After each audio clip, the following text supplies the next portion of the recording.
We will begin our second part of Module 2 with socialization.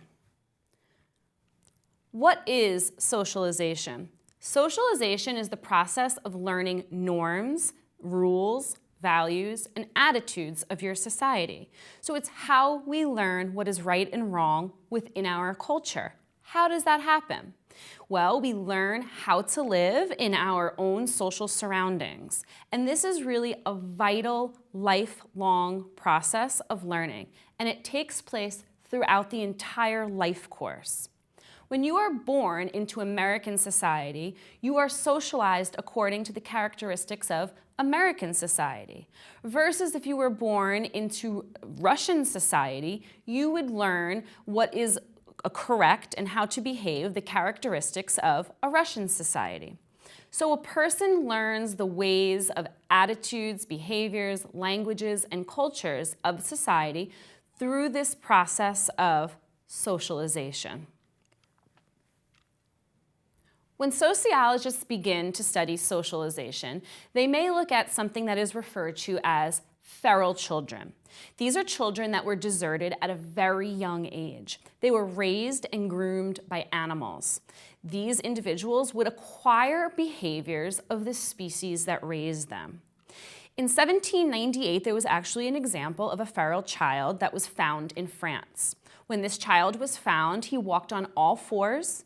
He felt no pain related to cold temperatures and pounced on animals, small animals, and would devour them raw in a ravenous fashion. So it really makes you think, how much does society shape you? If you were never introduced into what we know as our society, would we all act like feral children? A slightly more common study is that of isolated children. These are children that are raised by one person or a very, very small group of people in an isolated area so that they have minimal or no contact to the typical society. A good example of this was in 1935. There was a mother. She was born deaf and mute. She lived with her father. So this woman became pregnant. She had a child. The grandfather hid the mother and this child named Isabel in the attic of his house. So when this girl at 6 years old was discovered by authorities, she did not speak because her mother was deaf and mute. So she only used gestures to communicate with other individuals. She had rickets due to an inadequate diet and lack of sunshine. When she was first discovered, they did an IQ test. She had an IQ of nearly 0. Then she was reimmersed into typical society and culture and became part of with human interaction. 2 years later, Isabel was retested and she had a normal IQ level. This indicates that it may be possible to reverse this socialization process if it's discovered very early on. So if a feral child is raised by animals, that child is going to acquire the attributes of those animals. Likewise, if an isolated child is isolated, they're going to base their actions on the other isolated individuals, or no one. And so they will develop little or no basic human interaction skills. A more commonly used subject sample when studying socialization is that of institutionalized children. Many, many years ago, children in orphanages were treated very differently than they are here in the United States. They could often be beaten and ragged and even denied food. As a result, children coming from these orphanages tended to have difficulty establishing close bonds with others, and they also had lower IQs. They had no toys. Interaction was scarce beyond the need of diaper changing and having their bedding changed and perhaps the administration of medicine. So two sociologists, Skills and Dye, decided they wanted to run an experiment. They've argued that this lack of mental stimulation was depriving these children of their basic human interaction and skills that are associated with human interaction. So what they did is they took this group of students, 25 orphans, and they split them into two groups. They gave one group, the experimental group, a mom figure, a mother figure that would nurture them, read to them, sing to them, snuggle. The other group, the control group, remained as is. They still received no stimulation. So when these two groups were retested, it was interesting to find that the experimental group that was given the motherly figure had a spiked IQ average of 28 points. The IQ went up. Versus the other group that remained as is, their IQ actually dropped by an astonishing 30 points. This study by Skeels and Dye demonstrated how truly important human interaction is at a young age. When we talk about socialization, emotions always comes up. Global emotions, so things like anger, disgust, fear, happiness, sadness, surprise, whereby whether from country to country, often language will vary, we know this. Global emotions, these are facial expressions that stay similar from culture to culture. So if you were to go to, for example, Japan today as a United States citizen, you would be able to tell the emotions from these Japanese individuals from their expressions way more easily than you would be able to from their language. Body gestures, however, as we spoke about in non-material culture, vary from culture to culture. So, as we spoke about males, we are socialized here in the United States. Males, when two friends haven't seen each other in a long time, they'll shake hands. Whereas in Japan, two males that haven't seen each other in a long time will bow to one another. Arab males will kiss one another. We are socialized to express our emotions differently from culture to culture. Similarly, we are also socialized into our particular sex, so that being male or female. When, as I said, two male friends haven't seen each other in a long time, they'll often shake hands, maybe even give each other a hug with a pat on the back.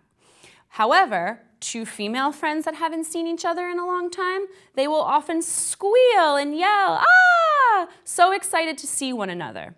If two male friends did this, it would be seen as violating our very basic gender rules that we, in our culture, are socialized in ways to behave and act on a daily basis. Gender socialization also takes a step further. An important part of socialization is learning what our culturally defined gender roles are, as I had just discussed. Both behavior and attitudes are often considered to be appropriate for a given sex. So, we learn certain behaviors. Boys learn to be boys, girls learn to be girls. Many different agents of socialization. From the time you're born, your parents are socializing you into these gender roles. Whether you play football or take a dance class, we learn early on. One is a feminine, one is a masculine sport. Whether we receive pink shirts or blue shirts. The family reinforces these gender roles, but then so do our friends, our school, our workplace, even the mass media. Gender roles are reinforced through so many countless and not so countless subtle ways. There are ways in which, girls, for example, we learn to express our emotions. We learn that it's okay to be more verbal with one another, which often makes females or girls more expressive. Girls are often socialized to engage in more cooperative play, whereas girls also tend to understand that we will receive less attention in a school setting, and we are socialized in such a manner. Boys, in contrast, engage in much more competitive play, rough and tumble play. Often boys are rewarded for engaging in assertive behavior and for suppressing their emotions. We have many agents of socialization. Agents of socialization are different people and groups that influence our emotions, our attitudes, our behaviors. So we'll start with family. Family. We learn the roles of family members from the time we are young children. So you learn to emulate your father by perhaps shaving in the mirror, or you may put your glasses on and read the newspaper like your mother does. Second, we have the neighborhood. Sociological studies find that children from poorer neighborhoods are more likely to get in trouble with the law and drop out of school than children from more affluent neighborhoods. This may be because the individuals that are living in these neighborhoods are different, but it's more likely the case that there is more transition in these poorer neighborhoods, and so there is less social bonds between neighbors. There is less looking out for one another than in these affluent neighborhoods, and so children are more likely to engage in crime and delinquency. Religion. Religion provides us with the basic ideas of morality, which become part of our life in the future. So, from the way we dress, to the way we speak, to our manners, and what is suitable for us in formal occasions are often instructed by our religious teachings. Fourth, we have daycare. The daycare process stimulates the intellectual personality of children. We will find out in later lectures that 25% of all children attend a formal daycare facility. So it is clear that this daycare will have an effect on the socialization process. Similarly, schools and peer groups. This is where you will share ideas and common interests. Friends, clubs, gangs, neighbors, these are all examples of peer groups. And then finally, the workplace. Although often you attend the workplace as an adult, we know that the socialization process takes place throughout the life course. At the workplace, we're given opportunities to learn essential things for the future. For example, future plans and lifestyles. So these are the 6 major agents of socialization, and you can read much more about them in your readings. And again, please remember to take the practice exams to do your best.